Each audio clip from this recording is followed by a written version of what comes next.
Então vamos dar início à disciplina com a unidade 1, de lições preliminares de direito. Essa disciplina de lições preliminares ela é importante para que vocês consigam compreender as coisas específicas de direito que nós vamos estudar nas próximas unidades. Então, começando com o começo. O que é direito? Direito a gente pode entender como uma ciência de projeção comportamental. Como assim uma ciência de projeção comportamental? Você vai projetar comportamentos para o futuro. Direito trabalha com projetos de comportamento para o futuro.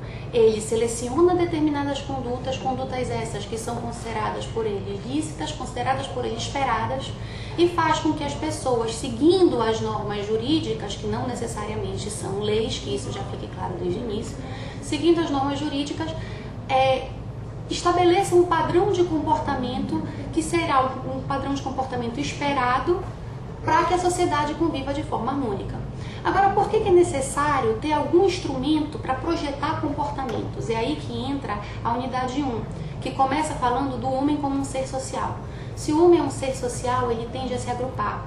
O problema desse agrupamento é que ele sempre gera conflitos, porque cada pessoa, cada indivíduo é um universo em si mesmo, então cada indivíduo tem os seus próprios interesses.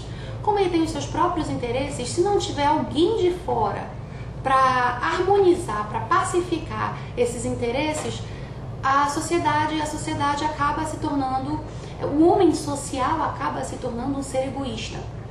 E isso vai gerar problemas, isso vai gerar conflitos. É só a gente pensar nas sociedades mais primitivas, nas sociedades em que os homens realmente se matavam, os homens geravam muitos conflitos para tentar saciar interesses egoísticos. Aí entra, esses conflitos, eles são da natureza humana, porque o homem tende a saciar os seus próprios interesses, e se não tiver algo por trás, balizando a conduta dos homens, eles acabam ultrapassando barreiras, ultrapassando limites e atingindo outros homens. Aí entra o surgimento do Estado. Por que o Estado surgiu? A teoria mais aceita hoje, no mundo inteiro, na verdade, a respeito do surgimento do Estado. O que é o Estado? O Estado, por exemplo, o Brasil é um Estado. Não pense em Estado de uma forma limitada, como o Estado do Pará. O Brasil é um Estado. Estados soberanos. Como foi que surgiu esse Estado? Quando todos os homens organizados em uma sociedade política perceberam que se alguém de fora, um ser neutro, um elemento neutro, organizasse, colocasse ordem na casa, eles iam se eliminar, porque esse é o fim do homem, se não há ordem. Eles resolveram fazer um pacto, que é o pacto social trazido pelo Rousseau, ainda na época da Revolução Francesa. Então eles se organizaram, fizeram um pacto, eles renunciaram parte da liberdade, porque se o homem é livre, ele pode fazer o que quiser, inclusive agredir outro homem. Eles renunciaram parte da liberdade deles, e com essa porção de liberdade de cada indivíduo da sociedade política surgiu o Estado soberano. Como é que esse Estado soberano, então, que tem como elementos principais o território, o governo, a soberania, que é preponderante, que é fundamental para o Estado, e a finalidade, que é o bem comum, como é que esse Estado vai colocar ordem na casa? Ele precisa de instrumentos de controle social. A própria sociedade, na história, a história revela isso, tem vários instrumentos de controle social. A religião é um instrumento de controle social, a norma de trato social são instrumentos de controle. Agora, o Estado precisava de um instrumento um pouco mais organizado do que isso.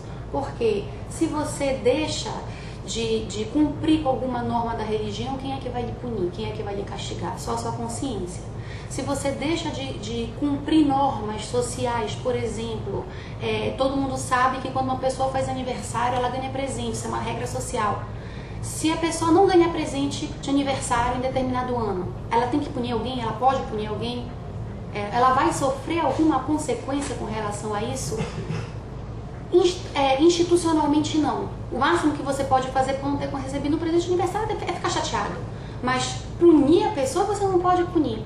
Então o Estado precisava, para exercer um controle efetivo nos cidadãos, para exercer um controle efetivo no povo, que é o outro elemento importante do Estado, precisava de um instrumento de controle social que apresentasse uma sanção organizada, uma punição para o descumprimento, para a violação das normas elaboradas pelo próprio Estado. Agora, lembrem sempre que essas normas foram elaboradas pelo próprio Estado porque os homens, os cidadãos, o povo renunciou parte da sua liberdade para criar a soberania do Estado.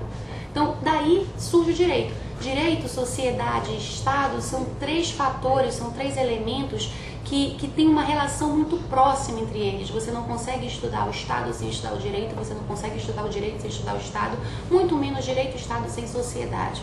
Isso, inclusive, tem no fascículo de vocês.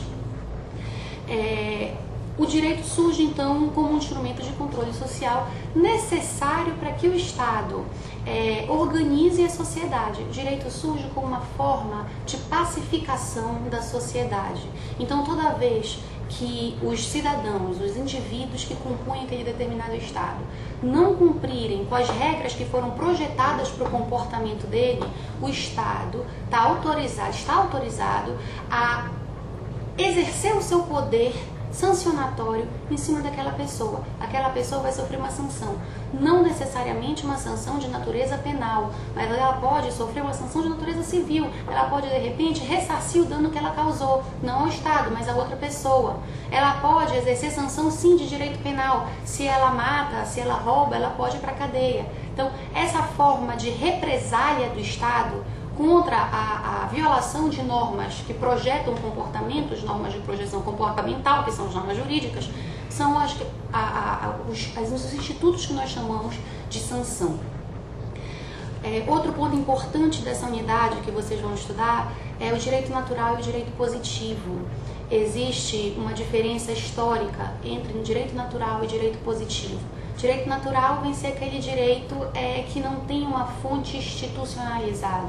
A fonte é a própria natureza humana, daí porque direito natural.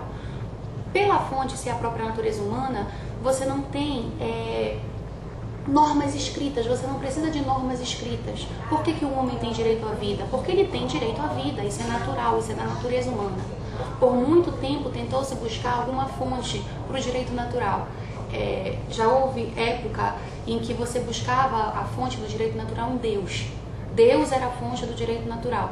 No entanto, com a laicização do Estado, ou seja, a separação do Estado da Igreja, essa fonte, Deus, ficou uma fonte inconsistente. Então, qual é a fonte hoje do direito natural? É a natureza humana. O que o homem precisa para se desenvolver dignamente? Tudo que o homem precisar para se desenvolver dignamente é fonte do direito natural. Então, liberdade, igualdade, vida, propriedade, tudo isso é direito natural para essa corrente justnaturalista. Ainda que não haja, isso é muito importante, ainda que não haja reconhecimento do Estado através da institucionalização de normas jurídicas protegendo esses bens que emanam da própria natureza humana, ainda assim isso é direito. Vem o direito positivo, cujo principal, aliás, o movimento positivista é um movimento que vocês já devem ter estudado e ele é um fenômeno comum em todas as ciências sociais aplicadas. No positivismo aplicado ao direito, a gente tem o positivismo jurídico, cujo principal expoente foi o austríaco Hans Kelsen. Quando vocês aprofundarem o estudo a respeito do positivismo, aprofundarem o estudo jurídico, vocês vão ver muito falar do Hans Kelsen, que é um austríaco. Para o positivismo jurídico, você tem que esquecer tudo aquilo que não é institucionalizado pelo Estado através de normas jurídicas. Para o positivismo jurídico exacerbado de Hans Kelsen, você tem que eliminar o que o Kelsen chama de sincretismo jurídico. O que é esse sincretismo jurídico? Ele separa as ciências. Direito é direito, política é política, moral é moral, ética é ética. São coisas totalmente diferentes. Então, se o Estado institucionaliza através de normas jurídicas determinadas condutas, determinados comportamentos, protege determinados bens, foi escolha do Estado.